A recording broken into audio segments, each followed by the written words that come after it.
मित्रों, क्या पंचक में मरने वाला 5 अन्य को भी अपने साथ ले जाता है? कभी न कभी आपके मन में भी ये सवाल जरूर आया होगा, क्योंकि इस विषय में बहुत ही कम लोग जानते हैं। तो चलिए आज की इस प्रस्तुति में हम आपको इसके बारे में विस्तार से बताते हैं। नमस्कार और स्वागत है आप सभी का द डिवाइन टेल्स पर एक बार फिर। बता दें कि हिंदू महापुराणों में शामिल गरुड़ पुराण और इसके साथ ही अन्य कई धर्म ग्रंथों में ये बताया गया है कि यदि पंचक में किसी व्यक्ति का निधन हो जाए तो उसके साथ उसी के कुल खानदान के अन्य 5 लोगों की भी मृत्यु हो जाती है। दरअसल पंचक 5 प्रकार के होते हैं: रोग पंचक, राज पंचक, अग्नि पंचक, मृत्यु पंचक और चोर पंचक। पहला है रोग पंचक। तो रविवार को पड़ने वाला पंचक रोग पंचक कहलाता है। दूसरा है राज पंचक। सोमवार को होने वाला पंचक राज पंचक कहलाता है। ये पंचक शुभ भी माना गया है। तीसरा है अग्नि पंचक। मंगलवार को पड़ने वाला पंचक अग्नि पंचक कहलाता है। चौथा है मृत्यु पंचक। शनिवार को पड़ने वाला पंचक मृत्यु पंचक कहलाता है।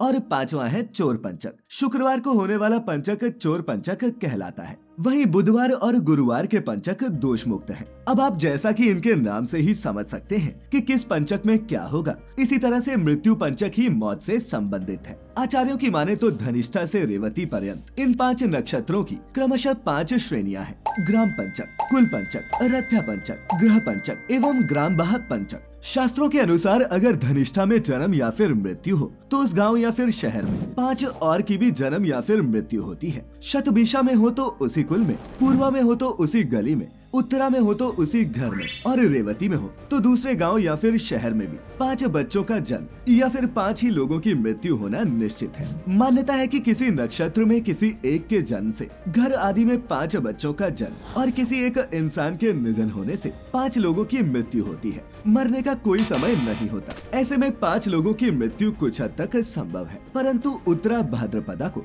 ग्रह पंचक माना गया है। अब इन 5 मृत्युओं का अभिप्राय देखें तो 5 ग्रह आदि में रोग, कष्ट, दुख, तकलीफ, परेशानी आदि का आगमन हो सकता है। बता दें कि व्यथा, दुख, भय, लज्जा, रोग, शोक, अपमान तथा मरण, मौत के ये 8 भेद हैं। इसका अर्थ ये जरूरी नहीं कि अगर किसी की पंचक में मृत्यु होती है तो 5 अन्य लोगों की भी मृत्यु ही हो। 5 को किसी तरह की कोई बीमारी, शोक या फिर कष्ट भी हो सकता है। अब मित्रों आइए जानते हैं कि ये पंचक होता क्या है। तो बता दें कि आसमान को कुल 27 नक्षत्रों में बांटा गया है। इन 27 नक्षत्रों में आखिरी 5 नक्षत्र धनिष्ठा, शतभिषा, पूर्वा भाद्रपद, उत्तरा भाद्रपद और रेवती नक्षत्रों के इन संगठन को ही पंचक कहा जाता है। इन 5 नक्षत्रों का गठजोड़ बहुत ही अशुभ होता है। मुहूर्त चिंतामणि के अनुसार इन नक्षत्रों के गठजोड़ में किसी की मृत्यु होने पर परिजनों के अन्य सदस्यों को भी मौत या फिर कोई ऐसी ही पीड़ा सहनी पड़ती है। ज्योतिष की माने तो कुंभ और मीन राशि के चंद्रमा के नक्षत्रों यानी कि धनिष्ठा के उत्तरार्ध, शतभिषा, पूर्वा भाद्रपदा, उत्तरा भाद्रपदा तथा रेवती इन 5 नक्षत्रों के समूह को पंचक कहते हैं। धनिष्ठा का स्वामी मंगल और शतभिषा का स्वामी राहु है। वही पूर्वा भाद्रपद का बृहस्पति, उत्तरा भाद्रपद का शनि और रेवती के स्वामी बुध आदि के मेल से बनता है पंचक। और तो और जो पंचक शनिवार से शुरू हो वो और भी ज्यादा घातक होता है और इसे ही मृत्यु पंचक कहा जाता है। आइए अब जानते हैं पंचक के उपाय। मित्रों बता दें कि पंचक में मरने वाले मनुष्य की शांति के लिए गरुड़ पुराण में उपाय भी दिए गए हैं। पुराण के अनुसार पंचक में शव का अंतिम संस्कार करने से पहले किसी योग्य विद्वान पंडित से परामर्श करना चाहिए। यदि विधि के अनुसार ये काम किया जाए तो संकट टल भी सकता है। इसके अलावा आटे, बेसन या फिर सूखी घास से बने 5 पुतले अर्थी पर रखकर इन 5 के शव का भी पूरे विधि विधान के साथ अंतिम संस्कार किया जाना चाहिए। मान्यता है कि इससे पंचक दोष खत्म हो जाता है। दूसरा ये कि अगर पंचक में किसी की मृत्यु हो जाए तो उसमें कुछ सावधानियां बरतनी चाहिए। सबसे पहले तो ये कि शवदाह से संबंधित कर्म नक्षत्रों के मंत्र से आहुति देकर नक्षत्र के मध्य काल में किए जा सकते हैं। नियम के अनुसार दी गई आहुति पुण्य फल देती है और अगर संभव हो तो दाह संस्कार किसी तीर्थ स्थल में किया जाना चाहिए। ऐसे में उस आत्मा को उत्तम गति प्राप्त होती है।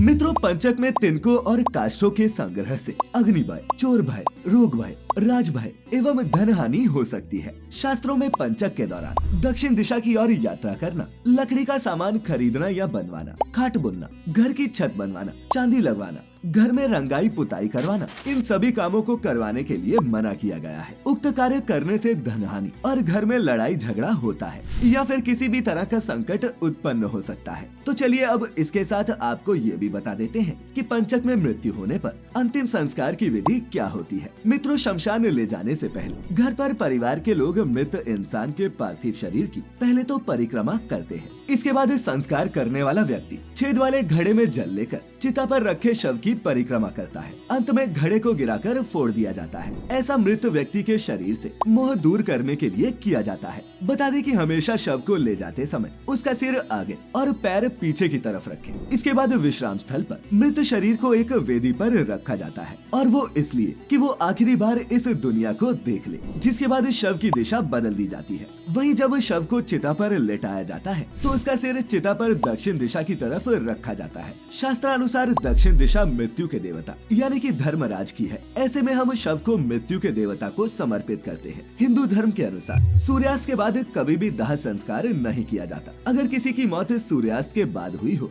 तो उसे अगले दिन सुबह के समय ही अंतिम विदाई दी जानी चाहिए। ऐसी मान्यता है कि सूर्यास्त के बाद दाह संस्कार करने से मृतक की आत्मा को परलोक में भी भारी परेशानियां सहनी पड़ती हैं। धर्मज्ञों का मानना है कि अच्छी तरह से लकड़ी की चिता बनाकर मृतक को उस पर लेटाकर पूरे रीति रिवाज से दाह संस्कार करना ही सही है। किसी भी व्यक्ति का अंतिम संस्कार सम्मान और आदर के साथ किया जाना चाहिए, फिर भले ही वो आपका शत्रु ही क्यों न हो। और तो और मुक्ति धाम या फिर शमशान में जाकर बहुत से लोग हंसी मजाक करते हैं या फिर किसी तरह की अनुचित बात करते हैं। ऐसा करना बिल्कुल गलत है, क्योंकि वो ये नहीं जानते कि उन पर क्षेत्रज्ञ देव की नजर होती है। शमशान यमदेव का क्षेत्र होता है, जहाँ पर वो एक क्षेत्रज्ञ देव नियुक्त करते हैं, जिनके अलग अलग कार्य होते हैं। ये तो सभी जानते हैं कि मनुष्य का जन्म पंच तत्वों से मिलकर हुआ है। मृत्यु के बाद ये सभी तत्व अपनी अपनी जगह पर पुनः चले जाते हैं। वैदिक या फिर पौराणिक तरीके से अर्थी शव यात्रा, दाह, शवमाह और श्राद्ध के नियमों का पालन करना सभी के लिए अनिवार्य है। वहीं शवदाह के बाद मरने वाले की अस्थियां जमा की जाती हैं और उसे किसी जल स्रोत में बहाया जाता है, जिसके बाद लगभग 13 दिनों तक उनका श्राद्ध कर्म किया जाता है और 1 साल होने के बाद लोग पिंडदान की प्रक्रिया पूरी करते हैं। मित्रों, आपने भी देखा होगा कि जब किसी के घर में किसी व्यक्ति की मृत्यु होती है तब उसके रिश्तेदार सिर मुंडवाते हैं। इसके पीछे भी कारण है। हिंदू और जैन धर्म में मुंडन संस्कार 3 समय पर किया जाता है। पहला है बचपन, दूसरा है गायत्री मंत्र या फिर दीक्षा लेते समय और तीसरा है किसी अपने की मृत्यु होने पर। इसीलिए अंतिम संस्कार के दौरान मृत व्यक्ति के पुरुष परिजनों के सिर मुंडाने की प्रथा कई सालों से चलती आ रही है।